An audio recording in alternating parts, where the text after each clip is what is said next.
the plate because we had a no-show this morning. Kenneth has a cold, he called late last night, and so Jason stepped in. So we're very anxious to hear what he has to say, and please help me welcome Jason Jordan. Thanks, Jen. What a great example of impromptu speaking. Well done. I love how excited this crew all gets when we get an icebreaker. Don't you see that? Everybody smiles a little bit. They get up. Yeah, icebreakers. Yeah. I love icebreakers too. But for my money, the big one for me is that speech number 10. The inspirational speech. The people finishing their CC. That for me is the killer. There's a problem.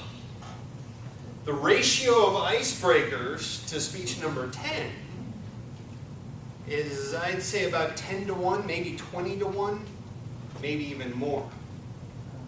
As a Toastmaster, this depresses me. I like to see everybody who starts down this path to becoming a great speaker finish with at least their competent communicator. It bothers me that so many people drop off. And I think I've figured out why this happens. Do I have everybody's attention? Everyone starts out Toastmasters in the same way. We're all excited, we're fired up, we found that hole in the schedule, and by God, I'm finally going to become a great speaker. And they get up there, and they write out their first icebreaker, and they memorize it, and practice in the mirror, and they look really ridiculous standing there in their underwear after a shower, talking to the mirror, and the wife comes up, what are you doing? I'm practicing my speech, I'm getting good. I'm going to be a competent communicator. And they stand up there and they deliver a pretty good job. It's a great icebreaker, it's engaging. And then they do it again for the next one, but they're maybe not quite as enthused. And then life starts to encroach upon what you're doing, and job requirements come up, and you got other things happening, and you don't have the time to prepare that you once did. And so next thing you know, Doug says, hey, it's time for your next speech. And Chris says, I'm going to put you on the schedule. You say, great. And the time comes and you say, I just haven't had the time. I can't get up there. Guaranteed that's about the last time we see you here at Toastmasters, when you start skipping out of your speeches.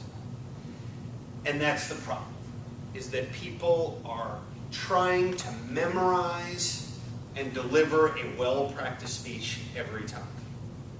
I'm here to tell you this is not the way to give speeches. Extemporaneous speaking is the only way to be a consistent, successful speaker. And it's something that I would encourage each and every one of you here today to make the move to do. Let me put it another way. Where are my musicians in the room? Any musician, anybody playing an instrument? Got a couple. Alan, what do you play? Drums. Excellent. I love drums. So do you? Yes. Why am I not surprised? Drums. I've never played the drums in my life. I always loved the drums, though.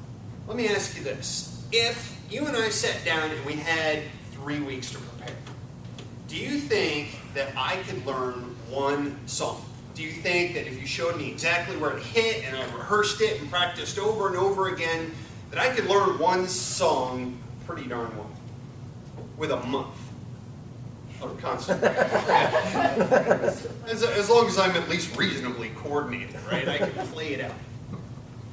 So I'm a musician, right? I can play any song now, right? No. I may be able to play that one song. I'm not a musician. The same thing goes with speaking. If you practice and rehearse and memorize and write out, you will do well for that one speech. That does not make you a speaker. Extemporaneous speaking. For those of you who have heard this big word thrown out there and always wondered what it was, it falls right in between memorized and prepared speaking and impromptu speaking.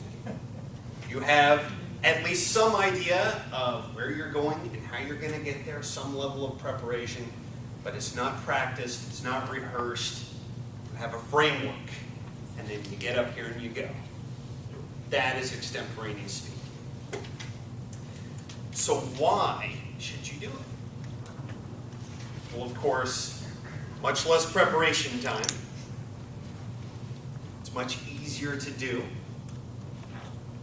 Most of us who practice extemporaneous speaking, we figure things out when we're in the shower, when we're going to bed at night, when we're driving in our car.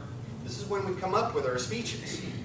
So people wonder, how can Andrew Stacer give another speech today? He just gave a speech yesterday. It's because he's an extemporaneous speaker. He's just working on it in his head, in his spare time. And when he's ready, he can step up here and deliver. The big surprise is, people like extemporaneous speaking much more. This was a shock to me. When I first started down my CC, I wrote out and memorized my first 4 or 5 speeches. And then I stepped up just because somebody dropped out. And I delivered what I considered a real half-hearted, sort of stumbling, bumbling attempt at a speech.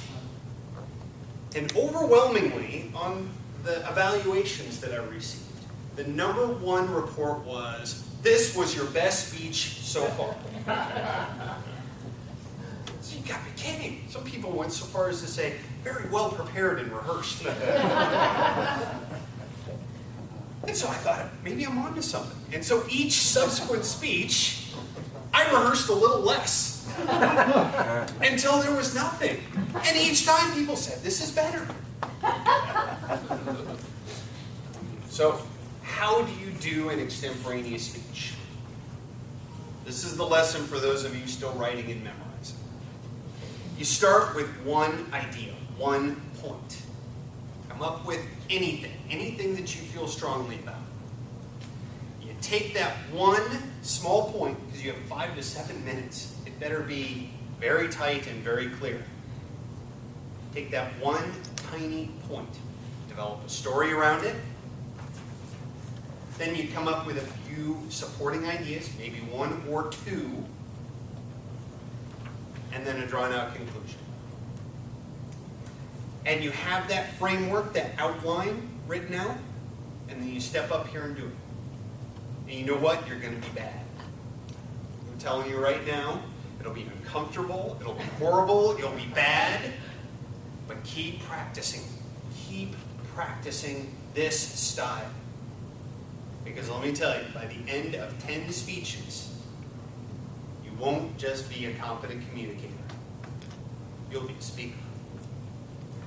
Mr. Toastmaster.